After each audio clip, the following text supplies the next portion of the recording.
En la década del 70, Venezuela llevaba 40 años de crecimiento económico, cultural y social. Esto debido particularmente a la industria petrolera. En este tiempo de tranquilidad, Venezuela era apodada como Venezuela Saudita, especialmente por las numerosas empresas petroleras, tanto privadas como públicas, que trabajaban en pro del país. De esta manera, la nación suramericana y sus ciudadanos vivieron sus mejores años. El 3 de noviembre de 1978, Luis Herrera Campins ganaba las elecciones para asumir la presidencia venezolana. Luego, en su discurso de toma de posesión, remarcó que se le entregaba a un país endeudado y con una estructura inestable, con depresiones inflacionarias que habían desgastado alarmantemente la capacidad adquisitiva de la clase media venezolana, mientras la pobreza y la delincuencia crecían. El modelo de desarrollo petrolero no daba abasto para un país tan dañado. Los años pasaban mientras las especulaciones crecían sin detenerse.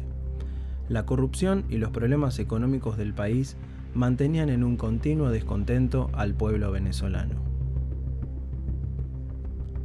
Después de un gran desarrollo económico, Venezuela, sin saberlo, se acercaría a sus días más oscuros.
Mi nombre es Nadiuca Bastardo, tengo 45 años y soy venezolana. Estaba justamente en clases en mi liceo. Pertenezco o soy de una ciudad de Venezuela que es del interior del país, por lo tanto los efectos y lo que se consideró el Caracazo, que se dio en la ciudad capital, tuvo un alcance mínimo en Maturín, que es de donde yo soy. Lobeira Auristela Bastardo, venezolana, tengo 65 años. Bueno, yo estaba casualmente en la capital de la República y si venía en esos momentos como a las 4 o 5 de la tarde, estaba yo en la urbanización El Paraíso, acá donde trabajaba. Venía con mi niño que lo fui a buscar al preescolar y vi mucha gente, mucha movilización. Me trasladé hasta la parada de los carritos, no los pude tomar, me fui a hacer metro, aquello era horrible, no había por dónde meterse. 2 de febrero de 1989, Carlos Andrés Pérez, líder del Partido Acción Democrática de Venezuela, asumió el mando supremo de la nación. El 16 de febrero, en un mensaje televisado a todo el país, el presidente anunció las nuevas medidas de su gobierno para superar la crisis. Soy Jocelyn Gómez, historiadora y profesora universitaria. El aumento de la gasolina estaba pautado para el día 28 de febrero y no fue sino en la madrugada del 27 cuando un grupo de transportistas decidieron aumentar el pasaje de manera arbitraria, generando molestia y tensión entre los usuarios en el terminal Guarenas-Guatire. Por este motivo se iniciaron una serie de disturbios y protestas que luego se trasladarían a la capital venezolana, especialmente en el sector oeste de la capital. El paquete económico duplicaba el precio de la gasolina, ubicándolo a 7 centavos de dólar el litro. Las tasas de interés se elevaron al 28%, duplicando el precio del pasaje urbano. Al anochecer del lunes 27, repentinamente miles de habitantes de los cerros, la parte pobre de Caracas, salieron a saquear los comercios de toda la ciudad. Saquearon comercios donde se vendían tanto indumentaria licorerías y artículos electrodomésticos y otros elementos los cuales no pertenecían a la cesta básica, ¿sí? Y no eran artículos de primera necesidad.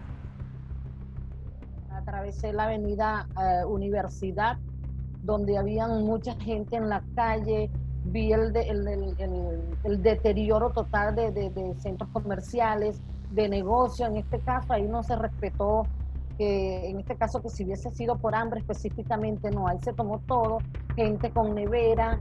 Yo pasé como desesperada por encima, no sé si de cadáveres o personas heridas, porque de verdad que no podía, ya lo que quería era llegar a mi casa.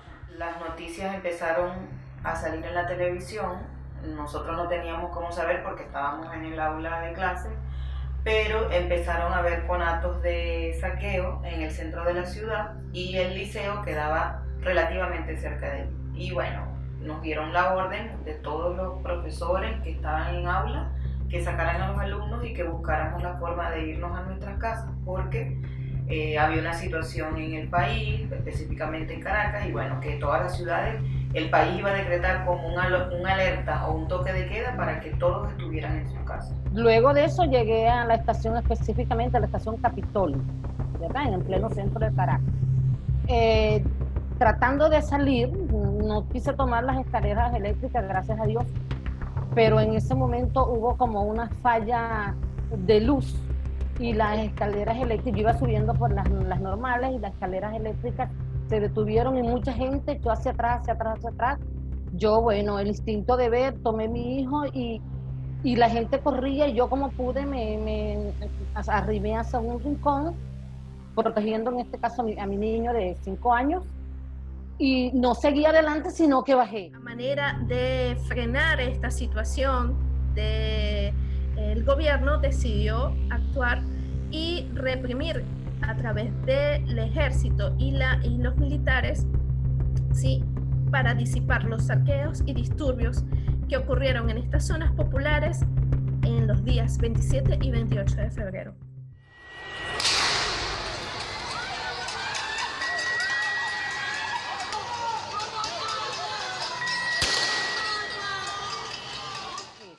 Bajé, venían todos los funcionarios del Metro de Caracas, ayudando, prestándole apoyo más que todo al adulto mayor, a los minusválidos y a los niños. Para ese momento yo, por supuesto, no era adulto mayor, pero sí me prestaron la colaboración de darme protección con mi hijo, porque de verdad ya yo me había empezado a oír detonaciones, gritos. Fue horrible. Entonces el niño me resguardaron en las instalaciones externas, en el subterráneo del metro, y ahí nos estuvieron. A mí me dio como una crisis, me pusieron alcohol. El niño, pues por supuesto, jugaba, le dieron agua y ahí nos sacaron aproximadamente serían como las 11:30 de la noche, respaldada por los mismos funcionarios del metro. Nos tuvimos que devolver porque yo entré en pánico porque venía una turba de gente, específicamente en las Torres del Silencio, que yo tenía que atravesar para llegar a mi casa. La noche del 27 de febrero recuerdo que estábamos durmiendo en la sala y llaman a la casa. Atiende mi papá y mi papá le dice a mi abuela, acaban de dispararle a Francisco. Francisco era un niño de 8 años, ¿sí? Era mi primo y vivía en el edificio de enfrente. Ellos vivían en la parte de arriba del edificio y al parecer el niño se asomó por la azotea y lamentablemente una bala perdida le quitó la vida, ¿sí? Y la bala le entró por la frente, ¿sí? Y otra bala le impactó a su tía en el cuello y ella perdería la voz. Por supuesto, la gasolina no subió de precio, ese paquetazo, como lo llamaron, lo detuvieron totalmente y bueno, pasaron muchos meses para que el país volviera nuevamente a la normalidad. De hecho, después de un tiempo se les dio se intentó dar un golpe de estado al presidente Carlos Andrés Pérez en ese mismo mandato. El 4 de febrero de 1992, Hugo Chávez Frías, junto a otros militares, lanzó un golpe de Estado a horas de la madrugada. Esto como consecuencia directa del Caracazo. Por ahora, los objetivos que nos planteamos no fueron logrados en la ciudad capital. Ese mismo día, tanquetas y soldados atacaron las puertas del Palacio de Miraflores. Enfrentamientos entre las Fuerzas Armadas y los rebeldes se dieron en las calles de Caracas. Y aunque estos últimos se rindieron, las muertes y destrucción no fueron mínimas en lo absoluto. Sí, para esa época ya tenía 17 años y me había ido desde Maturín a Caracas a vivir para estudiar en la Facultad de Derecho. Fue realmente un día muy difícil. Estaba en la residencia donde vivía, la señora que me alquilaba la habitación tocó la puerta, estaba asustada, me decía que salía el presidente Carlos Andrés Pérez en la televisión y nombrando que ya había comunicado con George Bush para decir que todo estaba bien y que había sufrido una intentona de golpe de Estado. Recuerdo con mucha tristeza eso porque pienso que se le debió dar la oportunidad al presidente de que terminara su quinquenio, de verdad que sí. Y bueno, yo entristecí mucho, se hizo una junta que fue con este señor, que no recuerdo el nombre en este momento, después cuando tomó posesión Rafael Caldera, que pienso que fueron uno de los que marcaron a este país, porque inclusive indultaron al amigo Hugo Rafael Chávez Frías, quien me ha dado el golpe, quien estuvo al frente de ese golpe. Y bueno, siento que ya ahí yo, en mi análisis, en el análisis de manera personal que puedo hacer, eso marcó una pauta en la vida democrática de mi país. Y siento que y siempre señalo a Rafael Caldera como el culpable de eso, porque él indultó a Hugo Rafael Chávez Frías. Los aviones F-16 volar muy bajo, romper la barrera del sonido y que vidrios de las ventanas del apartamento se rompieron. Fue muy difícil, fue llorar por querer estar en mi casa con mis padres, porque obviamente todavía adolescente en una ciudad que no conoces, pero sí, me causó muchísimo miedo. A pesar de que todos estos sucesos que ocurrieron hace más de 20 años, los hechos siguen estando presentes.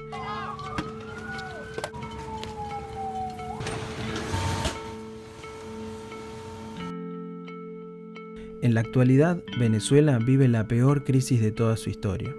El hambre, la inflación descontrolada, la miseria y la baja calidad de vida han llevado a los venezolanos a un éxodo masivo, los cuales migraron más de 5 millones al extranjero en busca de mejores oportunidades.